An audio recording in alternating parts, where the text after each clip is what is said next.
పూరా local. Welcome to పూరా local. పసుపుని దేవుడి దగ్గర వాడతాం, వంటింట్లో కూడా వాడతాం. అంతేకాదు ఔషధ గుణం అని కూడా అంటాం. పసుపు రంగుకు ప్రత్యేకత కూడా ఉంటుంది. ఎలా చూసినా దీనికి మంచి పాపులారిటీ ఉంది. ఇప్పుడు పసుపు రంగుపై దేశవ్యాప్తంగా చర్చ నడుస్తుంది. కానీ ఇది మామూలు పసుపు కాదు, బ్లూ పసుపు.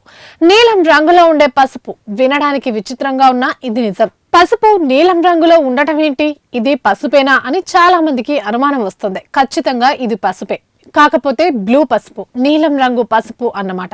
ప్రధాని మోదీతో టీ డిస్కషన్ సందర్భంగా ప్రియాంక గాంధీ చెప్పిన మాటలతో ఇప్పుడు దేశంలో బ్లూ పసుపు చర్చనీయాంశమైంది. ఆన్లైన్ లో విపరీతమైన వెతుకులాటకు కారణమైంది. అసలు నీలం పసుపేంటి, ఎక్కడ పండిస్తారు, దీని ప్రయోజనాలేంటి, ఆరోగ్యానికి మంచిదా కాదా అనేది ఇప్పుడు అందరూ తెలుసుకోవాలనుకునే విషయం.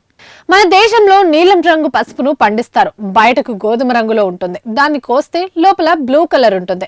అందుకే దీన్ని నీలం పసుపు అని అంటారు. కేరళలోని వాయనాడ్, ఈశాన్య భారతదేశంలోని కొన్ని ప్రాంతాల్లో, మధ్యప్రదేశ్, ఆంధ్రప్రదేశ్ రాష్ట్రంలోని మరికొన్ని ప్రాంతాల్లో ఈ నీలం రంగు పసుపును పండిస్తారు. ఇది పెరగడానికి కనీసం 9 నెలల సమయం పడుతుంది. నీలం పసుపు శాస్త్రీయ నామం కూర్కుమా కాసియా. మామూలుగా పసుపు కంటే దీని ధర ఎక్కువగా ఉంటుంది. నీలం పసుపును తీసుకోవటం వల్ల నొప్పులు, వాపుల నుంచి రిలీఫ్ దొరుకుతుంది.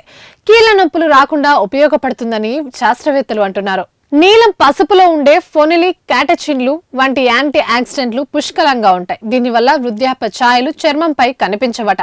నీలం పసుపును ఇప్పుడు వాడే మామూలు పసుపులానే కూరల్లో, టీల్లో, సూప్ లో, పాలల్లో కలిపి తీసుకోవచ్చట. అయితే ఈ నీలం పసుపును వాడేటప్పుడు నిపుణులు, డాక్టర్ల సలహా, సూచనలు తీసుకుంటే మంచిది అంటున్నారు. ఇందులో ఉండే యాంటీ ఆక్సిడెంట్లు ఔషధ గుణాలతో మనలో ఉండే అనారోగ్య సమస్యలను ప్రభావితం చేయొచ్చు అని కూడా అంటున్నారు నిపుణులు.